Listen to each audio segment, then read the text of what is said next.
ان کے لیے خوشی ہے اور یہ نعمت ہے. اسی طرح ان کے والدین کے لیے بڑی خوشی ہے، ان کے سرپرستوں کے لیے بھی یہ بڑی خوشی ہے کہ اللہ تعالیٰ نے موقع دیا اور اپنے بچوں کے ادارے میں لائے اور انہوں نے قرآن کریم یاد کیا. اسی طرح اساتذہ کرام کے لیے بھی یہ خوشی کا موقع ہے جنہوں نے محنت کر کے قرآن مجید سکھایا.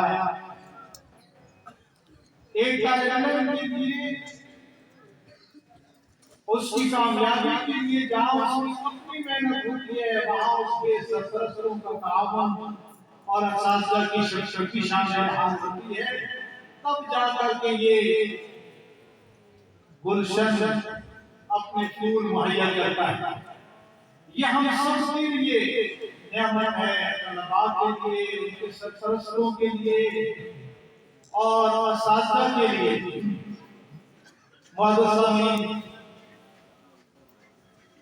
ہمیں اس نعمت کی قدر اس لیے نہیں آ رہی کہ یہ نعمت ہمارے پاس عام ہے اور آسان ہے، اور انسان کی فطرت ہے کہ جب اسے آسانی سے کوئی نعمت ملے اس کی قدر نہیں کرتا. اللہ تعالیٰ نے دینی مدارس سے برکت سے محلے محلے میں مدارس ہیں، مسجدوں میں مکاتب ہیں. اللہ تعالیٰ نے ہمیں یہ نعمت عطا کی ہے، ہمیں اس نعمت کی قدر کرنا چاہیے، اللہ رب العزت کا شکر ادا کرنا چاہیے.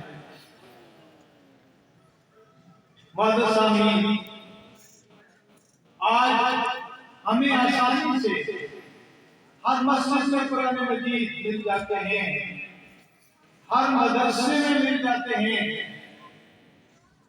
بلکہ ہر گھر کے اندر ہمیں قرآن مجید آسانی سے مہیا ہو جاتے ہیں. اور وہ لوگ قرآن مجید دیکھنے کو ترستے ہیں، وہ لوگ اس کی قدر بھی جانتے ہیں. ہمارے پیر و مرشد،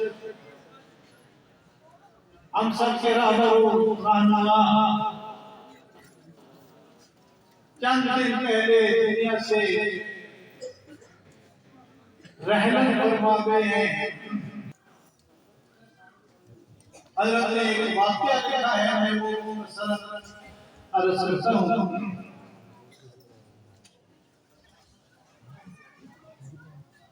حضرت فرماتے ہیں کہ 1992 میں تاشکند گیا، اس انقلاب گیا.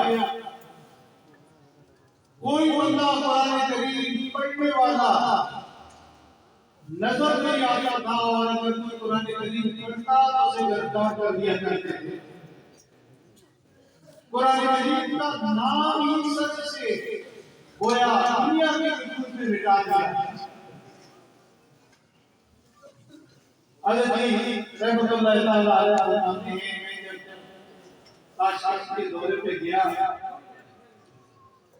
میں جا رہا تھا کہ ایک عورت پردے میں میرے سامنے آئی اور اس نے مجھے انگریزی زبان میں پوچھا کہ آپ مسلمان ہیں؟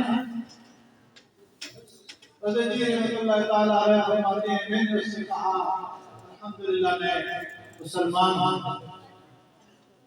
جب مسلمان ہونے کا یقین آیا تو دوسرا سوال اس عورت نے یہ کیا کہ کیا قرآن مجید کا کوئی نسخہ مجھے آپ مہیا کر سکتے ہیں؟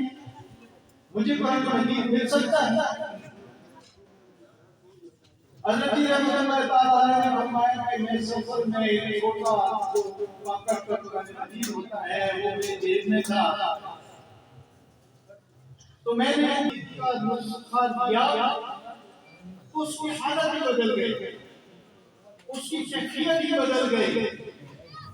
خوشی میں کبھی اس قرآن مجید کو وہ آنکھوں کے ساتھ لگاتی، کبھی اس کو سینے کے ساتھ لگاتی، کبھی اس کے پوچھے رہتی، آنکھوں سے آنسو جاری بات مل جائے، ایسے تڑپ رہی ہے، کبھی اس قرآن مجید کو سر پر رکھ لیتی ہیں، کبھی اس کو بوسے دیتی ہیں۔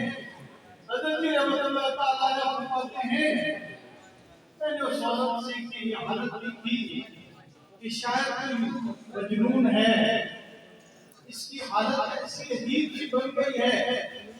کافی دیر تک میں انتظار کرتا رہا اور انتظار کے بعد میں نے اس سے کہا کہ آپ میرا قرآن مجید مجھے واپس کر دیں۔